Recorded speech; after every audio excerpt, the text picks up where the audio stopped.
হাদিছটো কি লগা খবৰ আছে? ভাল আছে না? মোৰ লগাটো বেছি ভাল আছে। ইয়াতে না একটা নিউজ চালো না, এনেকা হৈ গৈ যাইছে অসমতে না কেনেকা কথা চলে। আপুনি শুনিলে পাগল হৈ যাব। মইতো পাগল হৈ যাইছে এনেকা লাগিছে। বেছি মৰম পৰা বেয়া লাগে দেই। অসমতে না এনেকা কথা হৈ যায়। কাৰোবাক কোনোবাই মাৰি দিয়ে না, এনেকা হৈ যায় না। কাৰোবাই কোনোবাক ধমকি দিয়ে।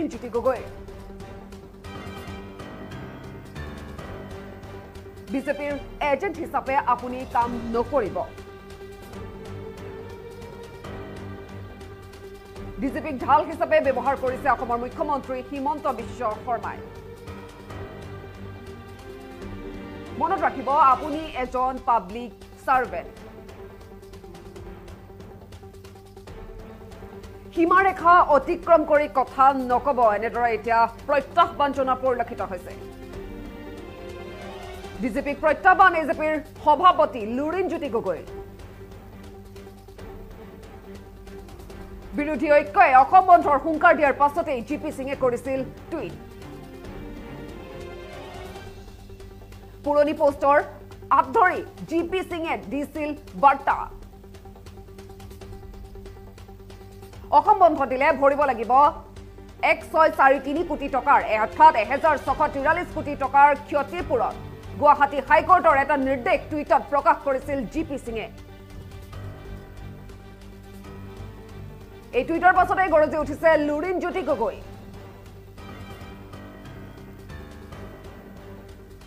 বিজেপিক প্ৰত্যাহ্বান জনাইছে এজেপিৰ সভাপতিগৰাকীয়ে। আৰু এনেদৰে বিস্ফোৰক মন্তব্য কৰিছে মুখ্যমন্ত্ৰীৰ অন্ধভক্ত হৈ নিজৰ নাম বচাব বিচাৰিছে জি পি সিঙে। অন্যায় কৰা আইন জাপি দিলে অসমীয়াই আন্দোলন কৰিবই বুলি প্ৰত্যাহ্বান জনাইছে। আৰু কাৰ জৰিয়তে বিদেশীৰ বুজা জাপি দিয়া হ'ব অসমক?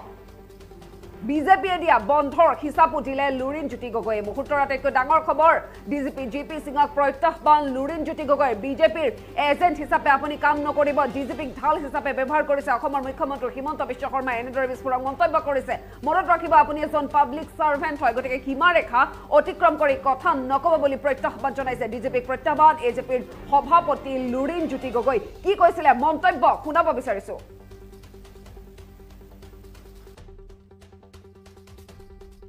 ডিজিপি গৰাকীক ক'ব খুজিছো যে আপুনি পাব্লিক চাৰ্ভেণ্টহে, আপুনি বিজেপিৰ ৰাজনৈতিক এজেণ্ডা ফুলফিল কৰা এজেণ্ট বা ঢাল হিচাপে ব্যৱহাৰ নহ'ব। স্পষ্টকৈ সকীয়াই দিব খুজিছো, আপুনি যাতে সীমাৰেখা অতিক্ৰম নকৰে। ডিজিপি গৰাকীৰ প্ৰতি আমাৰ স্পষ্ট বাৰ্তা, নিজৰ সীমাৰেখা ৰক্ষা কৰি কথা বতৰা ক'ব, বক্তব্য ৰাজহুৱা বক্তব্য ৰাখিব। তাৰ উপৰি এই কথা ক'ব খুজিছো যে এটা বিশেষ টুইট আপোনালোকে সকলোৱে জানে যে আজি পুৱা ৰাজ্যৰ যিগৰাকী ডিজিপি, এইগৰাকীয়ে এটা টুইট দি অসমৰ সংগ্ৰামী জনগণক ভয় ভাবুকি খুৱাবৰ কাৰণে এক কৌশল ৰচনা কৰিছে, বা মুখ্যমন্ত্ৰীয়ে জনসাধাৰণৰ জনগণৰ কা বিৰোধী শক্তিশালী যিটো ভূমিকা, গণক্ষোভ আৰু অসমৰ জনগণক কৰা প্ৰচণ্ড দিল্লীৰ অন্যায়ৰ বিৰুদ্ধে ৰাইজ সুসংগবদ্ধ হ'ব বুলি গম পাই, উমান পাই ডিজিপিক অসমৰ মুখ্যমন্ত্ৰীয়ে ব্যৱহাৰ কৰিছে, ঢাল হিচাপে ব্যৱহাৰ কৰিছে।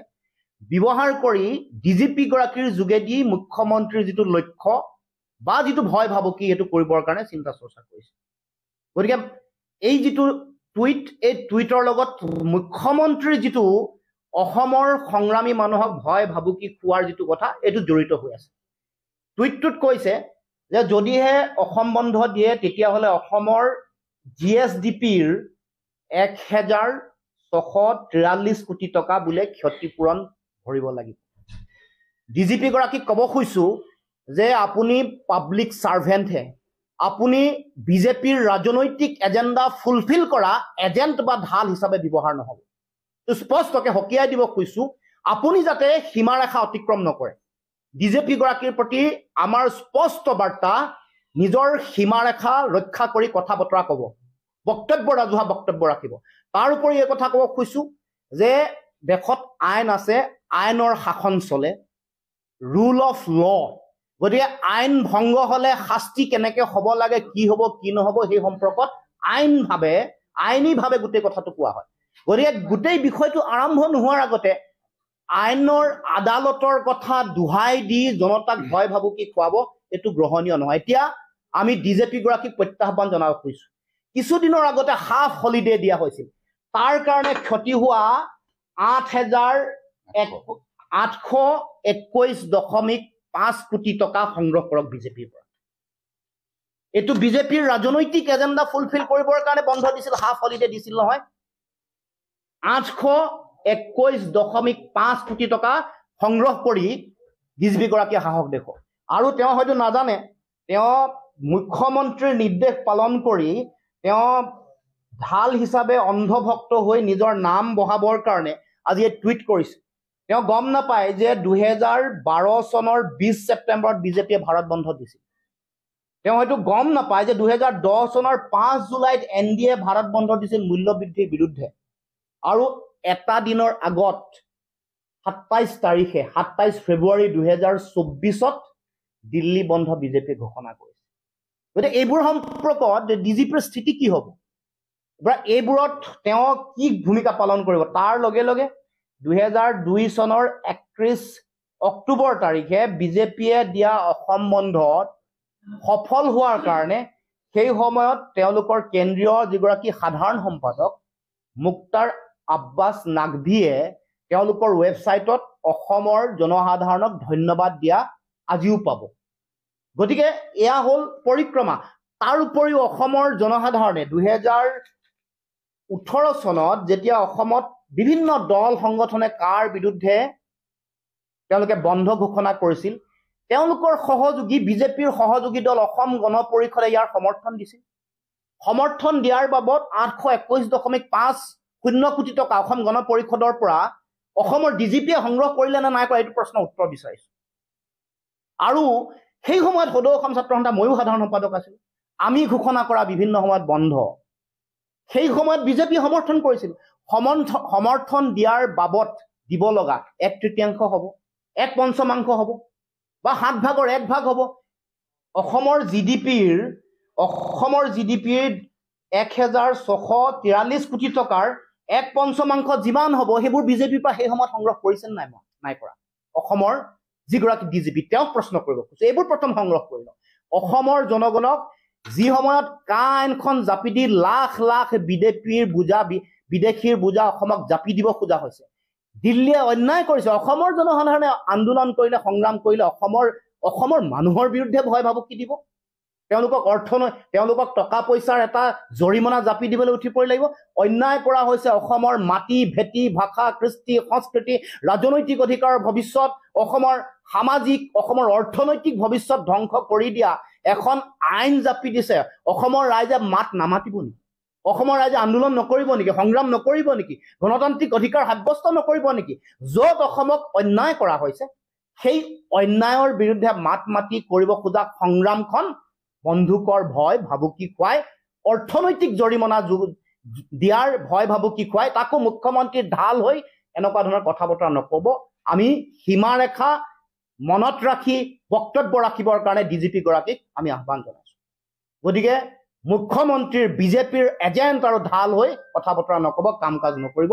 এয়া আমাৰ আহ্বান ডিজিপি গৰাকী, নিজৰ মৰ্যাদা, নিজৰ দায়িত্ব ৰক্ষা কৰি যাতে কথা বতৰা কয়।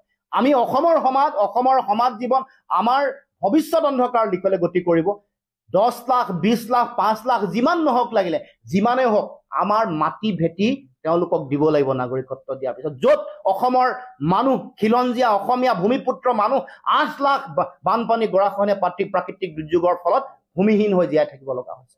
আজিও হৰিশংকৰ ব্ৰহ্মৰ প্ৰতিবেদনত 8 লাখ মানুহ, 8 লাখ পৰিয়াল গৃহহীন হৈ জীয়াই আছে।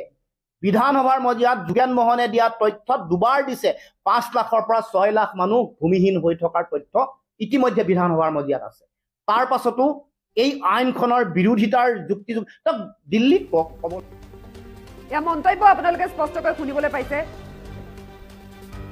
ডিজিপি জিপি সিঙক প্ৰত্যাহ্বান জনাইছে লুৰিণজ্যোতি গগৈয়ে বিজেপিৰ এজেণ্ট হিচাপে আপুনি কাম নকৰিব বুলি তেওঁ কৈছে ডিজিপিক ঢাল হিচাপে অসমৰ মুখ্যমন্ত্ৰী হিমন্ত বিশ্ব শৰ্মাই ব্যৱহাৰ কৰিছে মনত ৰাখিব আপুনি এজন পাব্লিক সাৰ্ভেণ্ট বুলি এতিয়া তেওঁ মন্তব্য কৰিছে বা প্ৰত্যাহ্বান জনাইছে সীমাৰেখা অতিক্ৰম কৰি কথা নকব ডিজিপিক প্ৰত্যাহ্বান জনালে এজেপিৰ সভাপতি লুৰিণজ্যোতি গগৈয়ে বিৰোধী ঐক্যই অসম বন্ধৰ হুংকাৰ দিয়াৰ পাছতে জিপি সিঙে টুইট কৰিছিলে পুৰণি পোষ্টৰ আঁত ধৰি জিপি সিঙে দিছিল বাৰ্তা অসম বন্ধ দিলে ভৰিব লাগিব 1643 কোটি টকাৰ ক্ষতিপূৰণ গুৱাহাটী হাইকোৰ্টৰ এটা নিৰ্দেশ টুইটত প্ৰকাশ কৰিছিল জিপি সিঙে আৰু এই টুইটৰ পাছতে গৰজি উঠিছে এতিয়া লুৰিণজ্যোতি গগৈ ডিজিপিক প্ৰত্যাহ্বান জনাইছে এজিপিৰ সভাপতিগৰাকীয়ে মুখ্যমন্ত্ৰীৰ অন্ধভক্ত হৈ নিজৰ নাম বচাব বিচাৰিছে জিপি সিঙে বুলি মন্তব্য কৰিছে অন্যায় কৰা আইন জাপি দিলে অসমীয়াই আন্দোলন কৰিবই বুলি এতিয়া হুংকাৰ প্ৰদান কৰা দেখিবলৈ পোৱা গৈছে কাৰ জৰিয়তে বিদেশীৰ বুজা জাপি দিয়া হ'ব অসমক বিজেপিয়ে দিয়া বন্ধৰ হিচাপত দিলে লুৰিণজ্যোতি গগৈ এনেদৰে এটা বিস্ফোৰক মন্তব্য কৰিছে হুংকাৰ প্ৰদান কৰিছে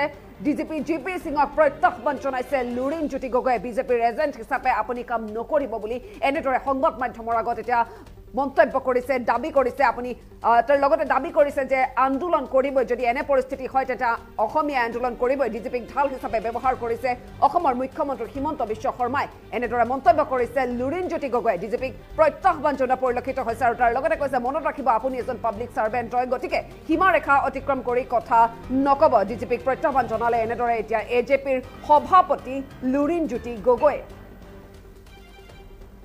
পুনৰবাৰ সেই মন্তব্য শুনাব বিচাৰিছো কি কৈছিলে আসলতে সংবাদ মাধ্যমৰ আগত ডিজিপি গৰাকীক ক'ব খুজিছো যে আপুনি পাব্লিক সাৰ্ভেণ্ট হে আপুনি বিজেপিৰ ৰাজনৈতিক এজেণ্ডা ফুলফিল কৰা এজেণ্ট বা ঢাল হিচাপে ব্যৱহাৰ নহ'ব তো স্পষ্টকৈ হকিয়াই দিব খুজিছো আপুনি যাতে সীমাৰেখা অতিক্ৰম নকৰে ডিজিপি গৰাকীৰ প্ৰতি আমাৰ স্পষ্ট বাৰ্তা নিজৰ সীমাৰেখা ৰক্ষা কৰি কথা বতৰা ক'ব বক্তব্য ৰাজহুৱা বক্তব্য ৰাখিব তাৰ উপৰি এই কথা ক'ব খুজিছো যে এটা বিশেষ টুইট আপোনালোকে সকলোৱে জানে যে আজি পুৱা ৰাজ্যৰ যিগৰাকী ডিজিপি এইগৰাকীয়ে এটা টুইট দি অসমৰ সংগ্ৰামী জনগণক ভয় ভাবুকি খুৱাবৰ কাৰণে এক কৌশল ৰচনা কৰিছে বা মুখ্যমন্ত্ৰীয়ে জনসাধাৰণৰ জনগণৰ কা বিৰোধী শক্তিশালী যিটো ভূমিকা গণক্ষোভ আৰু অসমৰ জনগণক কৰা প্ৰচণ্ড দিল্লীৰ অন্যায়ৰ বিৰুদ্ধে ৰাইজ সুসংগবদ্ধ হ'ব বুলি গম পাই উমান পাই ডিজিপিক অসমৰ মুখ্যমন্ত্ৰীয়ে ব্যৱহাৰ কৰিছে ঢাল হিচাপে ব্যৱহাৰ কৰি ডিজিপি গৰাকীৰ যোগেদি মুখ্যমন্ত্ৰীৰ যিটো লক্ষ্য বা যিটো ভয় ভাবুকি সেইটো কৰিবৰ কাৰণে চিন্তা চৰ্চা কৰিছে গতিকে এই যিটো টুইট এই টুইটৰ লগত মুখ্যমন্ত্ৰীৰ যিটো অসমৰ সংগ্ৰামী মানুহক ভয় ভাবুকি খোৱাৰ যিটো কথা এইটো জড়িত হৈ আছে টুইটটোত কৈছে যে যদিহে অসম বন্ধ দিয়ে তেতিয়াহ'লে অসমৰ GSDPৰ 1643 কোটি টকা বোলে ক্ষতিপূৰণ ভৰিব লাগিব ডিজিপি গৰাকীক ক'ব খুজিছো যে আপুনি পাব্লিক সাৰ্ভেণ্ট হে আপুনি বিজেপিৰ ৰাজনৈতিক এজেণ্ডা ফুলফিল কৰা এজেণ্ট বা ঢাল হিচাপে ব্যৱহাৰ নহ'ব তো স্পষ্টকৈ হকিয়াই দিব খুজিছো আপুনি যাতে সীমাৰেখা অতিক্ৰম নকৰে ডিজিপি গৰাকীৰ প্ৰতি আমাৰ স্পষ্ট বাৰ্তা নিজৰ সীমাৰেখা ৰক্ষা কৰি কথা বতৰা ক'ব বক্তব্য ৰাজহুৱা বক্তব্য ৰাখিব তাৰ উপৰি এই কথা ক'ব খুজিছো যে দেশত আইন আছে আইনৰ শাসন চলে ৰুল অফ ল গতিকে আইন ভংগ হ'লে শাস্তি কেনেকৈ হ'ব লাগে কি হ'ব কি নহ'ব সেই সম্পৰ্কত আইনীভাৱে গোটেই কথাটো কোৱা হয় গতিকে গোটেই বিষয়টো আৰম্ভ নোহোৱাৰ আগতে আইনৰ আদালতৰ কথা দোহাই দি জনতাক ভয় ভাবুকি খুৱাব এইটো গ্ৰহণীয় নহয় এতিয়া আমি ডিজিপি গৰাকীক প্ৰত্যাহ্বান জনাব খুজিছো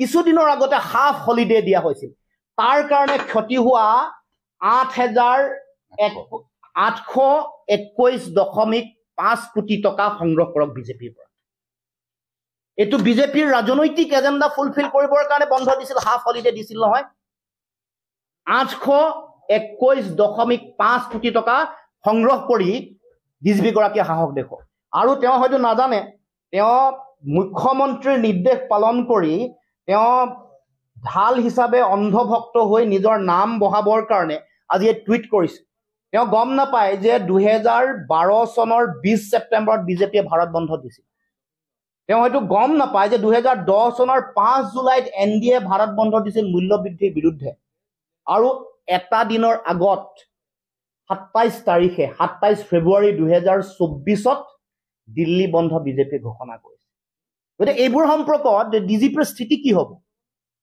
এইবোৰত তেওঁ কি ভূমিকা পালন কৰিব তাৰ লগে লগে 2002 চনৰ 31 অক্টোবৰ তাৰিখে বিজেপিয়ে দিয়া অসম বন্ধত সফল হোৱাৰ কাৰণে সেই সময়ত তেওঁলোকৰ কেন্দ্ৰীয় যিগৰাকী সাধাৰণ সম্পাদক মুক্তাৰ আব্বাছ নাকভিয়ে তেওঁলোকৰ ৱেবছাইটত অসমৰ জনসাধাৰণক ধন্যবাদ দিয়া আজিও পাব গতিকে এয়া হ'ল পৰিক্ৰমা তাৰ উপৰিও অসমৰ জনসাধাৰণে 2018 চনত যেতিয়া অসমত বিভিন্ন দল সংগঠনে কাৰ বিৰুদ্ধে তেওঁলোকে বন্ধ ঘোষণা কৰিছিল তেওঁলোকৰ সহযোগী বিজেপিৰ সহযোগী দল অসম গণ পৰিষদে ইয়াৰ সমৰ্থন দিছিল সমৰ্থন দিয়াৰ বাবদ 821.50 কোটি টকা অসম গণ পৰিষদৰ পৰা অসমৰ ডিজিপিয়ে সংগ্ৰহ কৰিলে নে নাই কৰা এইটো প্ৰশ্নৰ উত্তৰ বিচাৰিছো আৰু সেই সময়ত সদৌ অসম ছাত্ৰ সন্থা ময়ো সাধাৰণ সম্পাদক আছিল আমি ঘোষণা কৰা বিভিন্ন সময়ত বন্ধ সেই সময়ত বিজেপি সমৰ্থন কৰিছিল